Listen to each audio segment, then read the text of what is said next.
बोलिए राय दामोदर भगवान की जय। अथ कार्तिक महात्म्य। ओम शुक्लांबरधरं विष्णुं शशिवर्णं चतुर्भुजं प्रसन्नवदनं ध्यायेत् सर्वविघ्नोपशान्तये।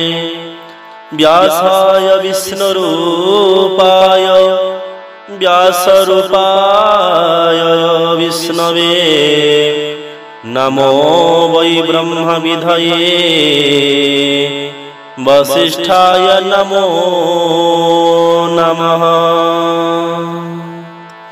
वैकुंठे च प्रयागे च तथा बदरिकाश्रमे इदं विष्णो विचक्रमे क्रोधदनमीदधे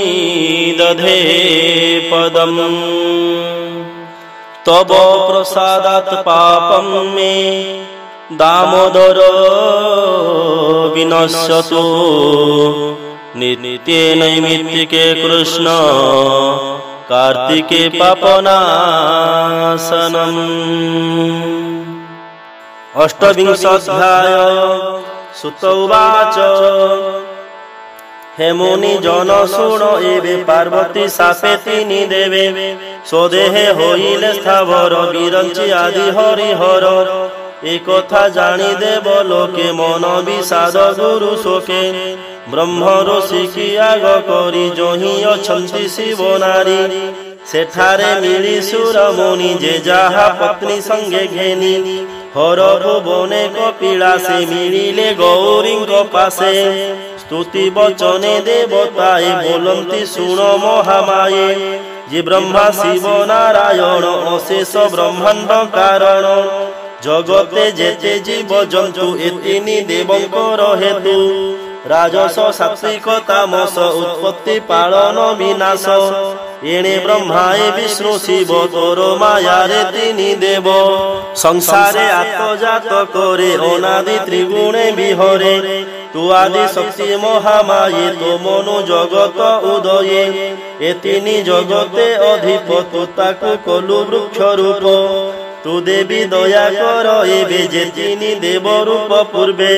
से रूप हेउ परापत नहिले न रहे जगत। हेमंते देवंक वचने शुणी संतोष देवी मने। प्रसन्ने शैल नंदिनी निज स्वामीर दया घेनी। बोलंती शुण देव लोके पूर्वे जे ब्रह्मांकर शापे। नदी होइले सर्वदेवे सेहि विचार कले एबे। हिंसा बहिल मोर कही एणु स्थावर रूप होई। संसारे थिबे सर्वपुरे अशेष जन उपकारी। नदी स्थावर रूप धरी अशेष जन उपकारी। ए पुण्य फल निज देहे घेनि जे जहा भावे रहे। केवल ब्रह्मा विष्णु हर ए जे रूपरे स्थावर। तांको संसारे पूजा विधि सकल देवे कर सिद्धि। जाहाकु जेमंते भगति पूजा पालने न्याय नीति। वृक्ष रूपकु सेवा करी प्राणी संसारु जीवे तोरी। एमंते वेद शास्त्र लिहि अपराधी की दंड एहि। एमंते देवी वाक्य मानी सेठारु गले सुर मुनि। सकल देवे वृक्ष रूपे रहिले गोविंद समीपे। आवर परे हितकारी तहु जे जहा रूप धरी। गौरी वाक्य अनुकंपे मिलिले स्वधर्म मंडपे। ब्रह्मा सहित रुद्र हरि सर्वे बसिले सभा करी। सभा सम्मुखे वेदवर बोलंती शुण सर्वसुर। पार्वती शापे सर्वदेवे वृक्ष स्वरूप होई एबे। वन पर्वत ग्राम पुरे রহিবে পর উপকারে সংসারে যেতে জীব জন্তু মনুষ্য দেব সর্বহেতু সে তুম্ভ মানঙ্কু আরাধি করিবে সর্ব কাম সিদ্ধি মোর বচনে প্রতিপালি অকার্যে পত্রহীন তোড়ি স্বকার্যে পত্র পুষ্প ফল বকল কাঠ আদি মূল অবশ্য নেবে প্রাণী মানে উপেক্ষা করিয়েতে দিনে দ্বাদশী সংক্রান্তি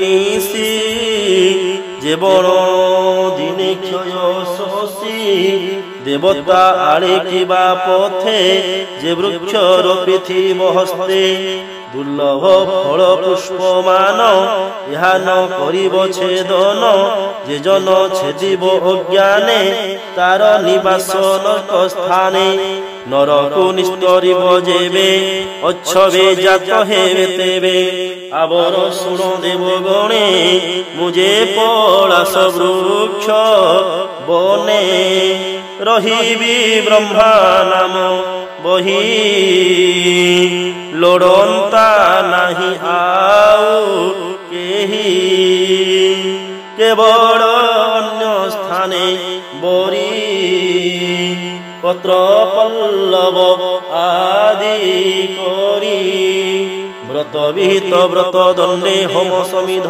করি কুণ্ডে মো পুষ্প শিব শিরে দেব এণে অশেষ পুণ্য হেব এথুরে অন্য কার্যে পুনি মো দেহ শস্ত্র ঘেনি হানি তার সুকৃত ফল যেতে বিনাশ হইব তুরিতে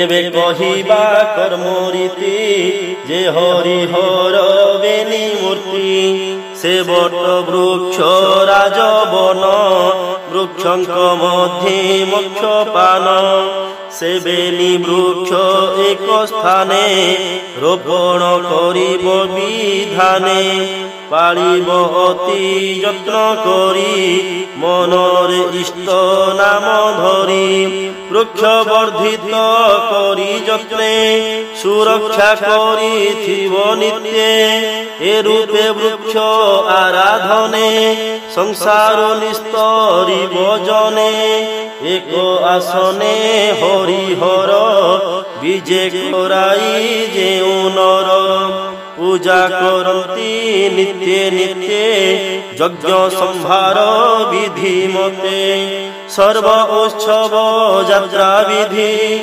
তেণে যেতে কর্ম সিদ্ধি সে ধর্ম ফল দিনে দিনে বট অসত্য আরাধনে সকল পাপ হেব নাশ আবন্তের লেখ পুরে বাস এ ফল হইব নিশ্চয়ে আবর শুণ দেবতায়ে যে জনম বচন মেন্টি বট পিপল বৃক্ষ কাটি সে সর্বদেব দ্রোহ করে তাকু নিবাস নরক ঘোরে কহই মহাদেব দাস ব্রহ্মা বচনে উপদেশ